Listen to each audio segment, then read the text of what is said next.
My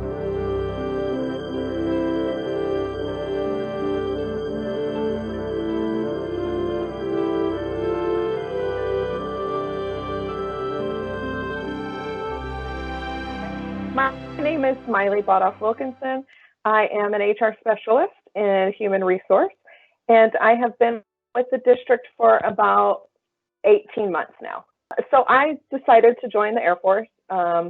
Actually, in my senior year, it wasn't my plan in life. I did come from a military background. My mom and dad are both retired Air Force as well. So I decided to join the Air Force. I left for basic training 6 weeks after graduation, and I ended up doing 21 years. I definitely didn't expect it to be a career, but life happens, and things just happened throughout my 21 years that just kept me going. So after we retired, because my husband's active duty was active duty, retired as well. So we decided, okay, we're going to relocate to Phoenix. Now, what part of Phoenix do we want to live?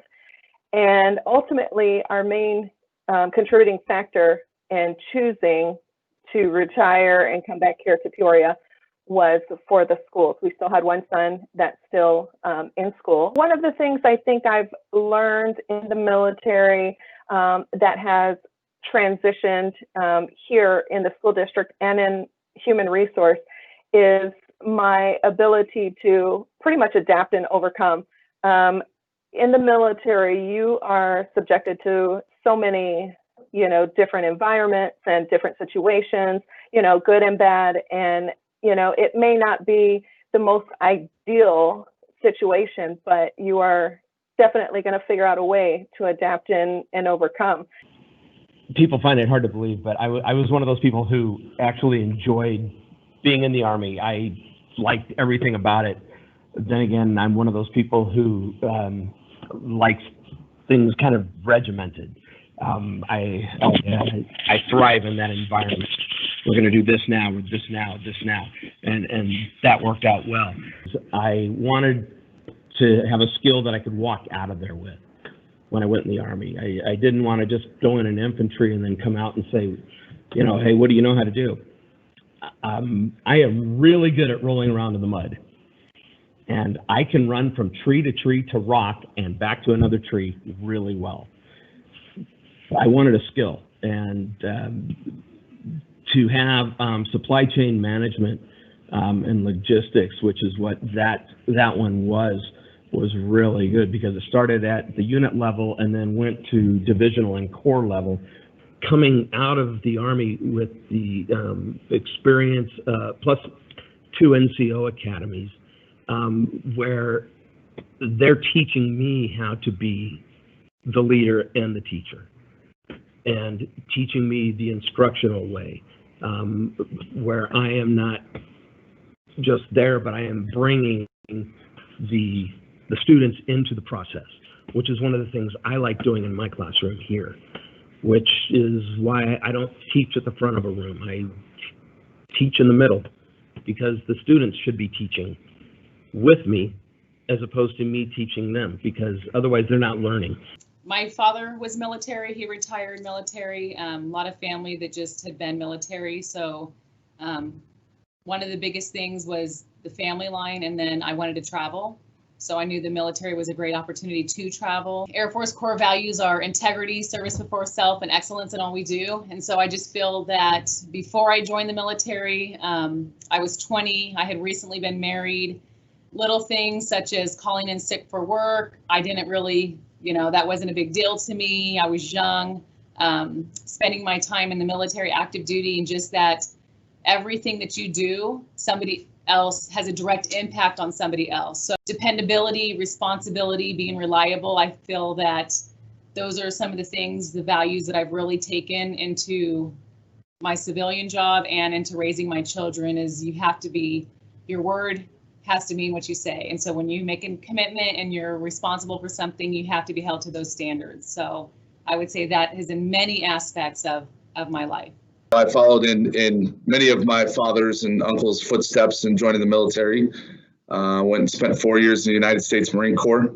From there, I realized that I knew what I wanted to do, moving forward. I got to volunteer at a local elementary school after I had a knee surgery, and working with the second grade kids really helped me realize that I wanted to work in education, and that's where we are today.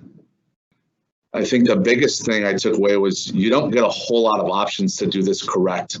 And that is a perfect transfer to what we do with kids every day, right? If we're talking about a third grader, we got them in third grade one time, and we have to do it right the first time. We have to do it the best the first time because they deserve it. Their family deserves it, and our school communities deserve it. And that's truly that piece I was able to take away from my time in the Marine Corps was, how do you excel in completing that mission with the limited supplies or materials or people? It's very similar to what we do in education. We know the funding is down. We know that the support is not always there, but at the end of the day, it's our job and our passion, hopefully, to provide the best for each and every one of our students.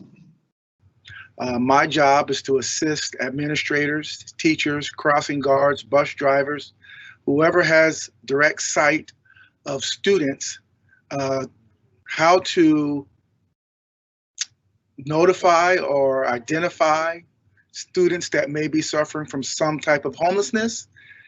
I thought joining the military, being a college athlete, going through college, I got an associate's degree and a bachelor's degree. I thought I was somewhat disciplined, but I was mistaken. You know what I'm saying? The military gave me a great deal of discipline and structure in my life. It helped me understand that I needed to make a plan when I had some goals that I wanted to attain. I needed to make a plan, and it helped me understand how to follow through with the little inputs in my plan. Most of our families that I've identified as MCKINNEY-VENTO, unfortunately, are lacking some of these structures that help them make their plans and ultimately have success with their plans.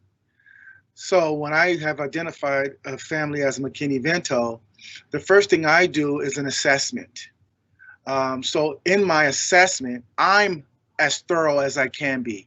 I'm as structured as I can be, so that when the parent sees, oh man, this particular person that's reaching out to help me is structured and disciplined, maybe I should be structured and disciplined.